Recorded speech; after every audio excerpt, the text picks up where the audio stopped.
Hey y'all, I'm James Wright and welcome to my... I'm not in my shop today. We're with Christopher Botkin today in his shop and we're going to do some green woodworking. Let's dive in.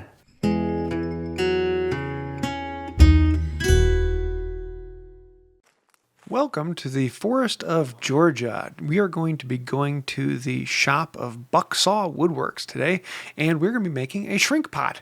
What is a shrink pot? Well, it's a pot that shrinks, and it's a green woodworking. So we're actually going to be starting with fresh timber. Speaking of which, let's cut down this small piece of poplar and have a bit of fun.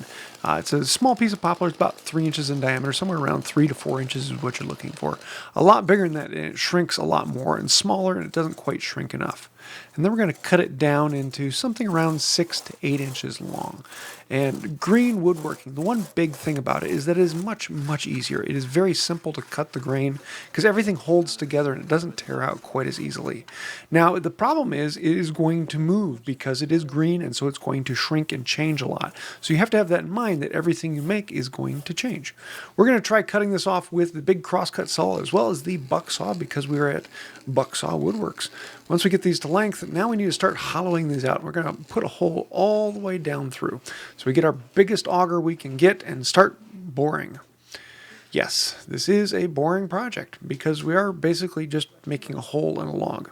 Now the idea is you want to get rid of the pith and you want to get rid as much as you can so that when it shrinks it's not going to be chipping and cracking out on you.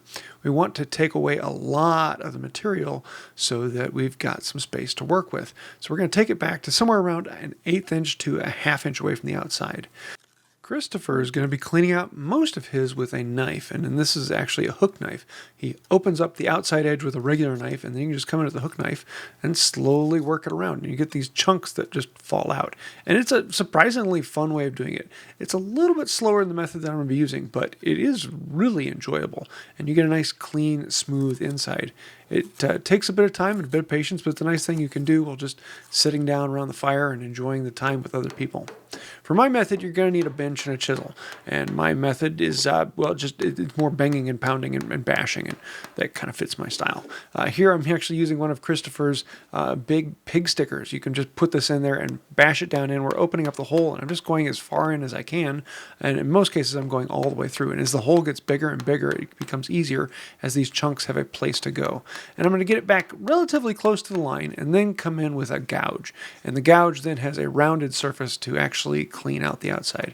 You can see I get these big splintery pieces as opposed to the nice, really fun curly pieces. But the gouge comes in and I can take it back to just about the line. Now I figured I'd actually smooth out the inside of this as well with a hook knife, but because I had marks from the chisels in there, it kind of bounced around a little bit more. The hook knife is really nice when it's got a smooth surface to work on. You get that smooth curl. With this, it was chipping in and chipping out, making it a little bit more difficult. But now that we have an even, thin wall all the way around, we can start making a notch inside that the bottom of this pot will go into. We're going to mark it up about 3/8 to a 1/2 inch up from the bottom and just draw a line around in there. And we're going to make 2 knife cuts. One of them is in as straight as possible, and the other one comes in at a little bit of an angle to chip back to it. And we're basically making a little V cut in there that the bottom will fit into. And so you can just work around slowly. Don't try and take it all off at one time and work your way back into that little V cut. On mine, I did mine a little bit deeper than his, and I wasn't quite sure how it would come out. But it ended up actually drying perfectly fine. It shrinks a lot more than you expect. And if you don't make this quite deep enough, then you may actually end up with the pot cracking because the wood doesn't have any place to move. But you can see how that comes out in there. Next, we need to make the bottom. And so we can use a pencil to mark inside and mark it out on a thinner piece of wood. This is a piece of pine that he had left over. And so we can come in and take out most of it with a cooking saw. As with most saw work, you want to stay a little ways away from the line because we can always trim back to it. But we're getting a rough circle. Remember, the pot we're putting it in isn't a perfect circle either, and so our bottom should match that. We can trim out the bottom and make it come to a point. This will fit into that V groove, and just a simple knife to trim up the edge and get it really close to the size you want. It doesn't have to be terribly perfect, it just has to be a nice tapered edge. And then you can see how it fits and start trimming it back and then test test it and trim it back and test it and trim it back. And go back and forth a little bit until you get a nice clean pop in. And then once it's in there, you'll realize, oh no, it's loose. It kind of shakes around and moves. And that's exactly what you want, because this whole pot is going to shrink and crush down onto it. Now, I'm not actually showing this video because all of my content was shot on site.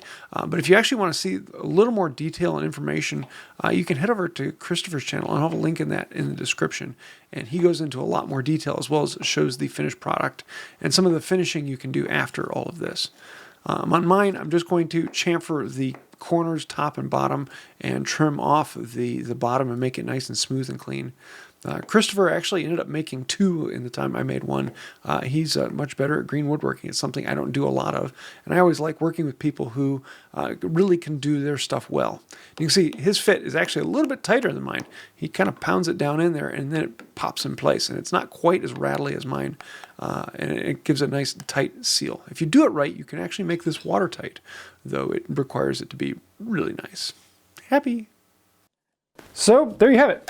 Shrink pots. This is actually a lot of fun, and I want to say a huge thank you to Christopher for having me at the shop. And if you don't know, he's got a channel called Bucksaw Woodworks, and definitely go take a look at it. He actually has a video on this. You may notice that we didn't let these actually shrink. He'll have a video showing how that comes out in the end. So why don't you tell us a little bit about your channel? So my channel is mostly based in 17th century green woodworking, shrink pots, spoons, as well as English joinery. If you have any interest in green woodworking and want to learn more, just head on over to my channel and check it out, see what you can learn, and try your hand at anything you can. Cool. Well, I've had an absolute blast. This was really fun, simple project that anyone can take on, and I really enjoyed this, so thanks so much. Oh, it's all my pleasure for having you come and join me today and actually create these shrink pots. Well, if you're ever in Illinois, come on up and say hi, and we'll do something in my shop. Oh, I definitely will.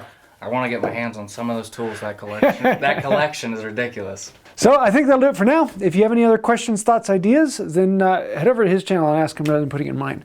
But anytime you do, like, comment, share, subscribe. Head on over to Bucksaw Woodworks and like, comment, share, subscribe over there.